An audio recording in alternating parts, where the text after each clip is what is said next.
Hello student आज ये video आमी डिस्कशन करिम जे तोमालोके सोशियल साइंसत केनेকৈ लेटार मार्क उठाब पारिबा लगते कोन केइटा भूल तोमालोके सोशियल साइंसत एकेइटा दिन नकरिबा एइखिनि कथा तोमालोकर आज ये भिडिओ डिस्कशन करिम।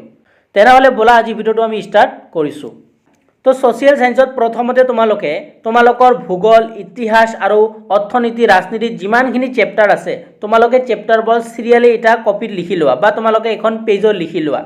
ठीक है तुम्हारे प्रथमते यू काम करा जे जिमानखिनि तुम्हालोकर भूगोल चैप्टार आछे इतिहास आछे राजनीति अर्थनीति आछे गोटेइखिनि चैप्टार तुम्हालोके एखन कपित बा एखन पेजत तुम्हालोके लिखि लोवा। 2 नम्बर तो तुम्हालोकर सोशियल साइंसत तुम्हालोकर 4टा भाग थाके एटा हल भूगोल एटा इतिहास एटा राजनीति और एटा अर्थनीति। तो इतिहासत कनबर भूल नकरिबा बा इतिहासर पुरा केनेकुवा धৰণৰ क्वेश्चन आহে बा इतिहासत केनेকৈ तुम्हालोके ভাল मार्क पाব পাৰিবা এই প্ৰথমে এইখিনি ডিসকাশন কৰিম তাৰপিছত বাকিবোৰ আমি ডিসকাশন কৰিম। তো ইতিহাসত সকলোৰে এটা প্ৰবলেম হয় সেইটো হল তোমালোকৰ চন মনত ৰখা কাৰণ ইতিহাসত তোমালোকৰ বহুত চন থাকে তাৰ কাৰণে ষ্টুডেন্টে সেই চনবোৰ মনত কৰাতে অসুবিধা হয় বা উলট পালট হয়। তো তোমালোকে আজি কেনেকৈ চনবোৰ একেবাৰে মনত ৰাখিব পাৰা এইখিনি ভিডিঅ'ত মই তোমালোকক বুজাই দিম। তো ইতিহাসৰ কাৰণে প্ৰথমতে তোমালোকে কি কৰিবা যে এখন পেজত যিমানটো বিদ্ৰোহ আছে সেই বিদ্ৰোহটো কিমান চনত হৈছে এইবোৰ তোমালোকে নোট ডাউন কৰি লোৱা। সাপোজ মই ধৰিছো চিপাহী বিদ্ৰোহ এই চিপাহী বিদ্ৰোহ কিমান চনত হৈছে তোমালোকে তাই চনটো সাইটত লিখি লোৱা।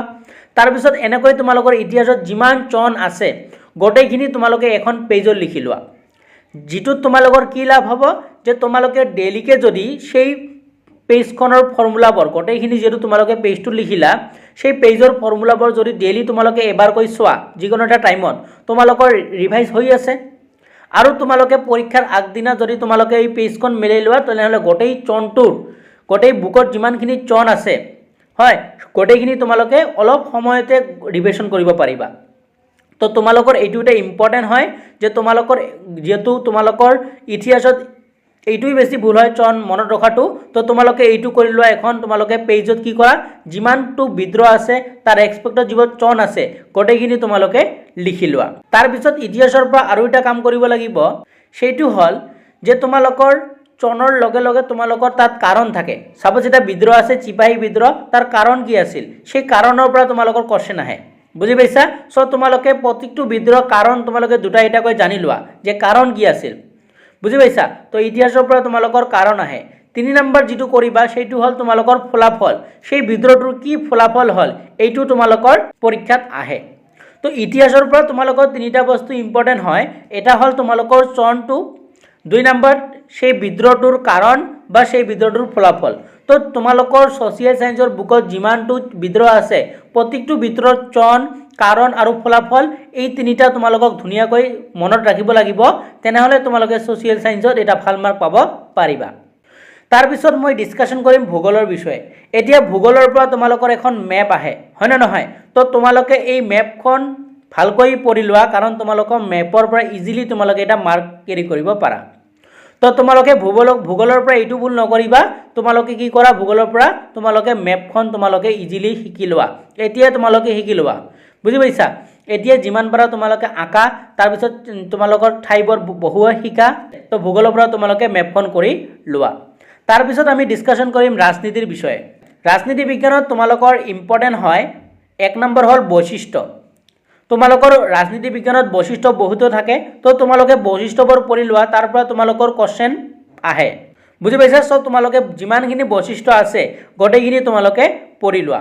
আৰু ৰাজনীতি বিজ্ঞানতো তোমালোকৰ কিছুমান চন থাকে সেই চনবোৰ তোমালোকে সেই ফৰ্মুলা হিটত বা তোমালোকে এখন পেজত ফৰ্মুলা লিখি ল'ব পাৰা ঠিক আছে। তাৰ পিছত 2 নম্বৰ ৰাজনীতি বিজ্ঞানৰ পৰা যেটো কাম কৰিবা সেইটো হল কাৰ্য। তোমালোকৰ ৰাজনীতি বিজ্ঞানত কি থাকে কাৰ্য থাকে তোমালোকে যিমানটো কাৰ্য আছে গোটেইখিনি কাৰ্য তোমালোকে কৰি লোৱা। তো ৰাজনীতি বিজ্ঞানৰ পৰা দুটা কাম কৰিব লাগিব এটা হল তোমালোকে কি কৰিব লাগিব বৈশিষ্ট্য যিমান আছে গোটেইখিনি পঢ়িব লাগিব আৰু 2 নম্বৰ যিমানখিনি কাৰ্য আছে গোটেইখিনি তোমালোকে কৰিব লাগিব। তেনেহলে 3টা গল আৰু এটা বাকি আছে সেইটো হল অৰ্থনীতি বিজ্ঞান।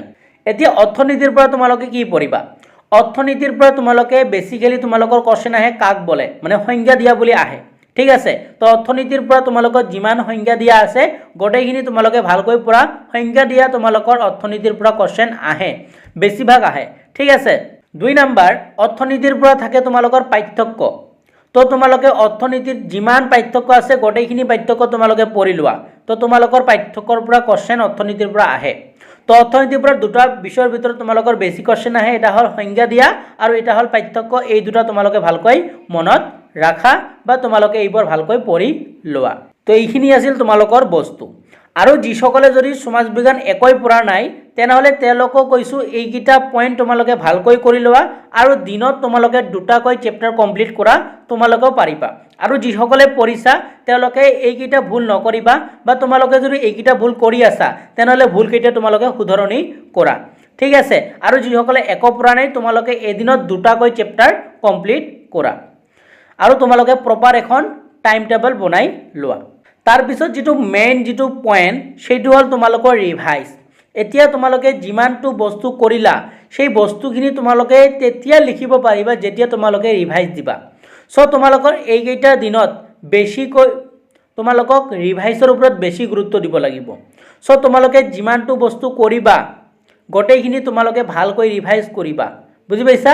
চ' তোমালোকে পঢ়াৰ সমানে সমানে কি কৰি যাবা, ৰিভাইজ কৰি যাবা। সাপোজ তোমালোকে ৰাজনীতি বিজ্ঞানৰ পাঠ্যক্ৰমৰ পঢ়িলা সেইবোৰ তোমালোকে ৰিভাইজ কৰিলা, সংজ্ঞা পঢ়িলা সেইবোৰ ৰিভাইজ কৰিলা, কিমান চনত কণ্ঠ বিদ্ৰোহ হৈছিল সেইবোৰ পঢ়িলা সেইবোৰ তোমালোকে ৰিভাইজ কৰিবা। তাৰপিছত তোমালোকৰ যিমানখিনি ফলাফল কাৰণ আছে গোটেইখিনি তোমালোকে ভালকৈ ৰিভাইজ কৰিব লাগিব, কাৰণ ৰিভাইজ কৰিলেহে তোমালোকে ভাল মাৰ্ক পাবা। গোটেই বছৰটো তোমালোকে যিমানেই নপঢ়া যদি তোমালোকে ৰিভাইজ নকৰা পৰীক্ষাত তোমালোকে লিখিব নোৱাৰা, ঠিক আছে। চ' তোমালোকে ৰিভাইজ কৰি লোৱা।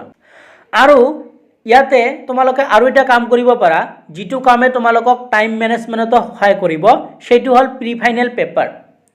তোমালোকে এটা টাইম বনাই লোৱা, 3 ঘণ্টা এটা টাইম বনাই লোৱা। লোৱাৰ পিছত তোমালোকে কি কৰা যে তোমালোকে এক্সামত যেনেকৈ তোমালোকে বহি লিখা তেনেকৈ তোমালোকে এখন প্ৰি ফাইনেল পেপাৰ লোৱা। তাত তোমালোকে 3 ঘণ্টা এটা টাইম ছেট কৰা আৰু সেই পেপাৰখন সলভ কৰিবা। আৰু কিমান নম্বৰ পালা তোমালোকে ৰাইট দি চোৱা, কিমান নম্বৰ পালা এনেকৈ তোমালোকে বস্তুটো কৰিবা, প্ৰি ফাইনেল পেপাৰৰ প্ৰেক্টিছ কৰিবা।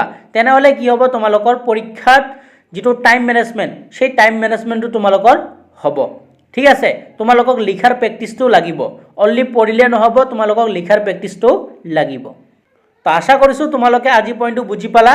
চ' তোমালোকে এনেকৈ কৰি যোৱা, নিশ্চয় তোমালোকে সমাজ বিজ্ঞানত এটা ভাল মাৰ্ক পাব পাৰিবা। তো মই আকৌ এবাৰ বস্তুখিনি তোমালোকক ছামাৰাইজ কৰি বুজাই দিছোঁ। তোমালোকে প্ৰথমতে যিমান গোটেইখিনি চেপ্টাৰৰ তোমালোকে এখন পেজত লিখি লোৱা। তাৰপিছত তোমালোকে ইতিহাসৰ পৰা কি কৰিবা, যিমানটো তোমাৰ বিদ্ৰোহ আছে তাৰ ৰেচপেক্টত চন আছে সেই চনবোৰ লিখা, তাৰপিছত তাৰ কাৰণ লিখা, তাৰ ফলাফল লিখা, এইবোৰ তোমালোকে ইতিহাসৰ পৰা কৰা। তাৰপিছত 2 নম্বৰ তোমালোকৰ হ'ল ভূগোল। ভূগোলৰ পৰা তোমালোকে মেপখন শিকি লোৱা, ঠিক আছে। 3 নম্বৰ হ'ল তোমালোকৰ ৰাজনীতি। ৰাজনীতিৰ পৰা তোমালোকে বৈশিষ্ট্য আৰু কাৰ্য এই দুটা তোমালোকে ভালকৈ পঢ়ি লোৱা। তাৰপিছত 4 নম্বৰত তোমালোকৰ অৰ্থনীতি বিজ্ঞান, ইয়াৰ পৰা তোমালোকে সংজ্ঞা আৰু তোমালোকৰ পাৰ্থক্য এইবোৰ তোমালোকে ভালকৈ চোৱা। আৰু শেষত তোমালোকৰ যিটো পইণ্ট সেইটো হ'ল তোমালোকে ভালকৈ গোটেইখিনি বস্তু ৰিভাইজ কৰিবা আৰু তোমালোকে pre final question paper solve কৰিবা। তেনেহ'লে তোমালোকৰ পৰীক্ষাত টাইম মেনেজমেণ্টটো হ'ব, বুজি পাইছা। চ' তোমালোকে 3 ঘণ্টাত কিমান ঘণ্টাত তোমালোকে পেপাৰখন সলভ কৰিব পাৰিলা সেইটো বস্তু তোমালোকে নোট কৰিবা। তো এইখিনি আছিল তোমালোকৰ আজি ভিডিঅ'টোৰ পইণ্ট। তো এনেকৈ যদি তোমালোকে কৰি যোৱা তোমালোকে ছ'চিয়েল ছায়েন্সত 80+ পাবা বুলি আমি আশা ৰাখিছোঁ। আৰু তোমালোকে বস্তুখিনি বুজি বুজি পঢ়িবা, কাৰণ তোমালোকে আগৰবাৰ দেখিছা তোমালোকৰ ছ'চিয়েল ছায়েন্সৰ কেনেকুৱা ধৰণৰ পেপাৰ আহিছে, ঠিক আছে। এইবাৰ বাকী ছাবজেক্টও আহিব পাৰে। চ' তোমালোকে ভালকৈ তোমালোকে বস্তুবোৰ বুজি বুজি পঢ়িবা। তেনেহ'লে আজি ভিডিঅ'টো আমি ইয়াতে সামৰিছোঁ। নতুন এটা ভিডিঅ'ৰ লগত পুনৰ দেখা দেখি হ'ম। ভিডিঅ'টো চোৱাৰ জন্য তোমালোকক ধন্যবাদ জনাইছোঁ।